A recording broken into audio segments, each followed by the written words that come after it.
Jesus, when we stand before him, the faith that comes. Do you know that miracles, signs, and wonders are supposed and were created to be the norm of a believer?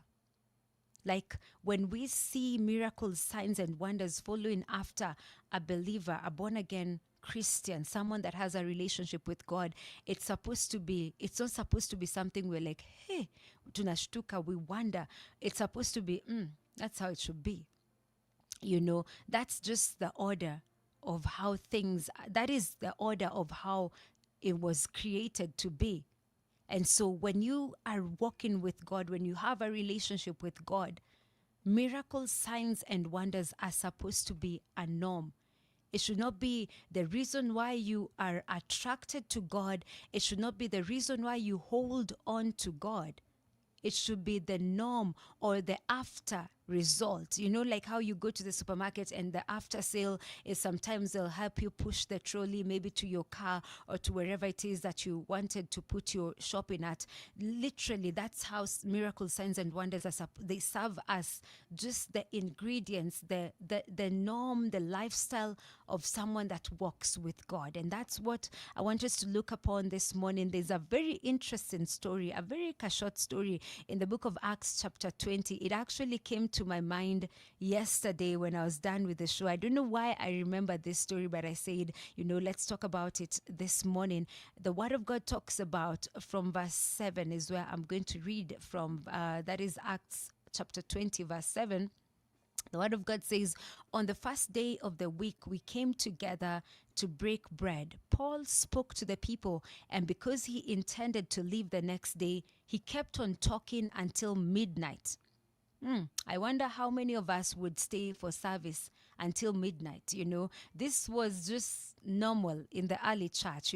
So Paul was in a rush to go somewhere else. He needed to finish the message in the city and go elsewhere. So because he had limited time with these people, they gave him all the time that they could because he was supposed to be somewhere else. So he was intended to leave the next day, but so he kept on talking until midnight.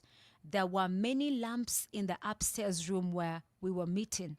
Seated in a window was a young man called or named Eutychus, who was sinking into deep sleep as Paul talked on and on. So it maybe got a bit boring, or he maybe got tired, and so he slept off. He was dozing off. So this man Eutychus was literally being carried away by sleep. So as Paul kept on talking, he was asleep. So the Word of God says, when he was sound asleep, he fell to the ground from the third story and was picked up dead. He died. Lani alidoze off, and then he forgot he was by the window, and so he fell down and he died during the meeting, during the preaching, during the teaching. And Paul went down, threw himself on the young man and put his arms around him and said, don't be alarmed. He said, he's alive. He told the rest of the people that were listening or were in the meeting, say, don't be alarmed. He's alive. Then verse 11 is the interesting part of this whole story. It says, then he went upstairs again and broke bread and ate. After talking until daylight, he left. The people took the young man home alive and were greatly comforted. And now I was so interested in what Paul did immediately after raising the dead man, Eutychus, who had died in his meeting. Like he went on like it's nothing. He was like, oh, so where were we? Oh, we were in the book of Hebrews. Oh, so where were we? We were talking about faith. We're talking about Jesus Christ. We're talking about resurrection. And he went on preaching and teaching.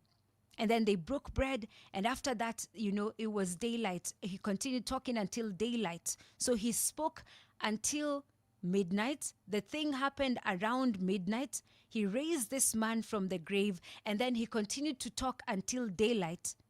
Because the message that he was giving these people was bigger than the miracle that he had just performed. Like, just imagine in this century, someone raising the dead, like that would end the meeting. Like everyone would just want, sasa wacha ishi hapa, because hey, we've been given something that we need to talk about for the rest of the years, or even for the rest of the day, or for the rest of the week. But not Paul. For him, Miracles, signs, and wonders were just a norm. So he was like, oh, someone just died, went, raised him, and then continued with the agenda, the main agenda, with which was the word of God, the breaking of bread together, fellowship, because he understood that if you understand Jesus, if you have a relationship with him, then this which I just did is just going to be an ordinary thing, because it's just meant to be the things that follow after us. The book of Mark says this so clearly. Say, those that believe, these things will follow after them. It is so sad when people follow after the miracles, the signs, and the wonders. That's not the point. And that's the thing Jesus was trying to say before he left earth. He was trying to draw them back to the main point, believing in Jesus Christ, believing in the word of God, believing in the truth that has been spoken, having a relationship and confidence in Jesus Christ. And then these signs and wonders will accompany. They're supposed to be accompaniments. They're supposed to be things that follow after, not the things we follow after. And that's why it's sad when even when the book of Psalms 23 says, these signs and wonders will follow after. No, it says, surely goodness and mercies will follow after you all the days of your life. When we spend our lives following after the goodness and the mercies, that's an error. That's a problem. That's not the order of God. When we spend our time chasing after the miracles, the signs, and the wonders, that's not the order of God. And that's why Jesus would I would want to say casually, but allow me to use that word. That's why he would just say it so lightly that these things I've done, you guys are going to do greater things, because this still is not the agenda, but it's like spicing up this walk of faith, but it's what is supposed to follow after your believing in the word of God. And so Paul raises this man and continues with the main thing, teaching them about a relationship with Jesus Christ. We also see this one, Elijah, when he's showing up to say that there's not going to be rain, and he's in the presence of King Ahab.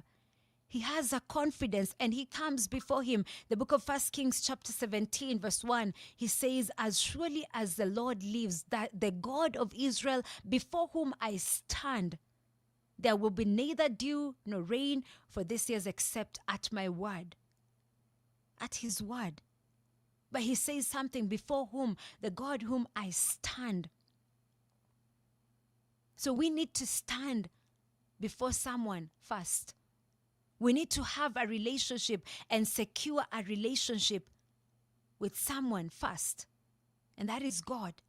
And then these other things, these words that he was speaking, Elijah would say this so many times. He would actually say, before God who I serve, before God who I stand before, when he's coming even to show these people that there's a God in heaven and the rain, the fire comes from heaven, he's talking from a relationship with God.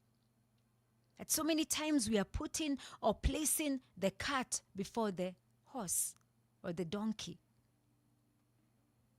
The relationship comes first. And then before you know it, the signs and wonders, they follow after you. Before you know it, you're praying for the sick and they're getting healed. Before you know it, your life began to progress. Before you know it, there's advancement, there's prosperity in your life. But these are things that follow after something else. Your relationship with Jesus Christ. These people, at some point, I think in the book of Acts chapter 9, when Dorcas or Tabitha dies, they sent for Peter. I think Peter was in Joppa. They sent a word for him and said, come quickly. They're calling him because Dorcas needed to be raised from the dead. And they knew for sure if Peter comes here, if Peter steps in this house, this woman is going to be raised. Why? Because Peter has a relationship with God. Because there's nothing God is going to withhold from Peter when he asks. Because Peter had a relationship with God and the people knew about it. People around him, they knew, you just sent for Peter. Like the confidence they had in sending for this man, they knew, sent for him. But a relationship with God, it comes first, and then these signs and wonders, they become a norm, and they never become the main agenda. Any true man of God, any true woman of God that is walking under these accompaniments of signs and wonders, genuinely having a relationship with God, they never exalt the testimonies.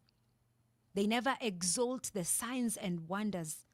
They stay exalting the King of Kings, because they know for sure that Jesus Christ is the agenda.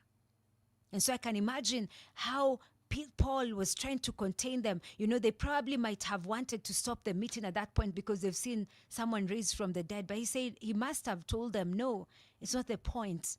Hang in there, stay in the meeting. Let's continue talking about Jesus. Let me teach you more about him. And then at daylight is when now they held this man, Eutychus, and they went rejoicing because someone died in a meeting of God and he was resurrected. I'm praying this morning that as you continue to develop your relationship with God, that these signs and wonders are going to become a norm. One day you're going to look back and realize, when did I start walking in these signs and wonders? It's going to be, it's going to be a moment of realization, but you will know that it's because you kept on yielding and kept on surrendering and kept on cultivating your relationship with Christ. And before you knew it, you're doing greater things, like he said, than he ever did. May God help us so much to see the bigger picture. May God help us so much to understand what the main point is. The main point is Jesus Christ and the message and the gospel of Jesus Christ.